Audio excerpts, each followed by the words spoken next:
ಯಾವುದು ಮಸಾಲೆಗಳನ್ನು ಹಾಕದೆ ಬೆಂಡೆಕಾಯಿ ಸಿಂಪಲ್ ಪಲ್ಯ ಒಂದು 4 ಐಟಮ್ ಅಷ್ಟು ಯೂಸ್ ಮಾಡ್ಕೊಂಡಿರೋದು. ಇದಕ್ಕೆ ಏನಂತ ಕರೀತಾರೆ ಗೊತ್ತಿಲ್ಲ, ಬಟ್ ತುಂಬ ಚೆನ್ನಾಗಿರುತ್ತೆ. ರೊಟ್ಟಿಗೆ ಚಪಾತಿಗಂತೂ ಸೂಪರ್ ಇರುತ್ತೆ. ನೀವು ಈ ರೀತಿ ಸಿಂಪಲಾಗಿ ಮಾಡ್ಕೋಬೋದು. ಬನ್ನಿ ಹೇಗೆ ಮಾಡೋದು ಅಂತ ನಿಮಗೆ ಕೂಡ ಸಿಂಪಲಾಗಿ ಹೇಳ್ತೀನಿ. ಒಂದು ಪ್ಯಾನ್ ತೊಗೊಳ್ತೀನಿ. ಪ್ಯಾನಲ್ಲಿ ಸ್ವಲ್ಪ ಎಣ್ಣೆನ ಹಾಕಿ, ಎಣ್ಣೆ ಹಾಕಿದ್ಮೇಲೆ ಸಣ್ಣ ಸಣ್ಣದಾಗಿ ಕಟ್ ಮಾಡಿರುವಂಥ ಬೆಂಡೆಕಾಯಿನ ಡೈರೆಕ್ಟಾಗಿ ಎಣ್ಣೆಯಲ್ಲೇ ಹಾಕ್ತಾಯಿದ್ದೀನಿ. ಬೆಂಡೆಕಾಯಿ ಸ್ವಲ್ಪ ಸಣ್ಣದಾಗಿ ಕಟ್ ಮಾಡ್ಕೊಂಡಿದ್ದೀನಿ, ಯಾಕಂದರೆ ಚೆನ್ನಾಗಿ ಬೇಗ ಫ್ರೈ ಆಗುತ್ತೆ. ಆದ್ದರಿಂದ ನೋಡಿ ಈ ರೀತಿಯಾಗಿ ಬೆಂಡೆಕಾಯಿನ ಎಣ್ಣೆಯಲ್ಲಿ ಹಾಕಿಬಿಟ್ಟು ಈಗ ಚೆನ್ನಾಗಿ ಫ್ರೈ ಮಾಡ್ಕೋಬೇಕು. ಅಂದರೆ ಈ ಲೋಳೆ ಅಂಶ ಮುಕ್ಕಾಲು ಭಾಗದಷ್ಟು ಲೋಳೆ ಅಂಶ ಹೋಗ್ಬಿಡುತ್ತೆ. ಅಷ್ಟುವರೆಗೆ ನಾವು ಇದನ್ನು ಫ್ರೈ ಮಾಡ್ಕೋಬೇಕು. ನೋಡಿ ಈ ರೀತಿ ಮಿಕ್ಸ್ ಮಾಡ್ಕೊಳ್ತಾ ಇದ್ದೀನಿ.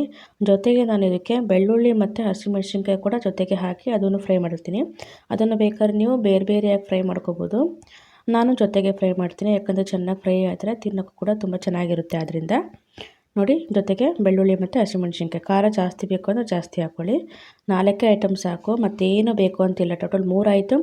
ಮತ್ತು ಸ್ವಲ್ಪ ರುಬ್ಬುವಾಗ ಅದು ಆಪ್ಷನಲ್ಲು ಕೊತ್ತಂಬರಿ ಸೊಪ್ಪು ಹಾಕ್ತೀನಿ, ಬೇಕು ಅಂದರೆ ಹಾಕ್ಕೊಳ್ಳಿ, ಇಲ್ಲಾಂದ್ರೆ ಇಲ್ಲ.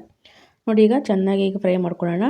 ನೋಡಿ ಚೆನ್ನಾಗಿ ಫ್ರೈ ಆಗಿದೆ, ಬೆಂಡೆಕಾಯಿ ಕೂಡ ಚೆನ್ನಾಗಿ ಫ್ರೈ ಆಗಿದೆ, ಹಾಗೂ ಮೆಣಸಿನ್ಕಾಯಿ ಮತ್ತು ಬೆಳ್ಳುಳ್ಳಿ ಕೂಡ ಫ್ರೈ ಆಗಿದೆ. ಈಗ ತಣ್ಣಗಾದ್ಮೇಲೆ ಇದನ್ನು ನಾವು ಮಿಕ್ಸಿ ಜಾರಲ್ಲಿ ಹಾಕ್ಕೊಂಡು ತರಿಯಾಗಿ ರುಬ್ಕೋಬೇಕು. ಅಂದರೆ ಒಂದು ಸರಿ ಹಿಂಗೆ ಆನ್ ಮಾಡಿ ಆಫ್ ಮಾಡೋದಷ್ಟೇ ಮಿಕ್ಸಿನ.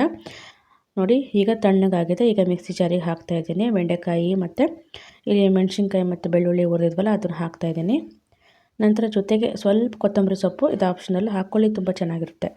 ನೋಡಿ ಸ್ವಲ್ಪ ಕೊತ್ತಂಬರಿ ಸೊಪ್ಪು ಹಾಗೂ ಉಪ್ಪು ಇಲ್ಲಿ ಸ್ವಲ್ಪನೇ ಹಾಕಬೇಕು, ಯಾಕಂದರೆ ತುಂಬ ಉಪ್ಪಾಗ್ಬಿಡುತ್ತೆ. ಅದರಿಂದ ಉಪ್ಪು ಸ್ವಲ್ಪ ಉಪ್ಪು ಹಾಕಿ 2 ಸರಿ ಮಿಕ್ಸರ್ ಅಂದರೆ ತಿರುಗಿಸಿದ್ರೆ ಆಯ್ತು ಅಷ್ಟೇ, ಜಾಸ್ತಿ ಬೇಡ. ನೋಡಿ ಈಗ ತಿರುಗಿಸ್ಕೊಂಬಂದಿದ್ದೀನಿ, ಇಷ್ಟೇ. ನೋಡಿ ನಿಮಗೆ ಲೋಳೆನೂ ಒಂದು ಸಲ ಉದುರಾಗಿ ರೊಟ್ಟಿಗೆ ಚಪಾತಿಗಂತೂ ಸೂಪರಾಗಿರುತ್ತೆ. ಈ ರೀತಿ ನೀವು ಕೂಡ ಆರಾಮಾಗಿ ಮಾಡ್ಕೋಬೋದು. ಹಾಗೆ ಇದಕ್ಕೆ ಹೆಸರು ಏನಂತ ನನಗೆ ಗೊತ್ತಿಲ್ಲ, ಹೆಸರು ಗೊತ್ತಿದ್ದರೆ ನಿಮಗೆ ಕಾಮೆಂಟ್ ಮೂಲಕ ನನಗೆ ತಿಳಿಸಿ.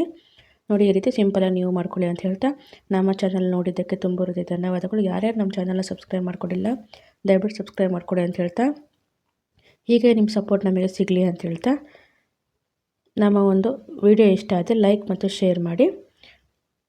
ವಿಡಿಯೋ ನೋಡಿದ್ದಕ್ಕೆ ಧನ್ಯವಾದಗಳು. Thank you. Bye bye.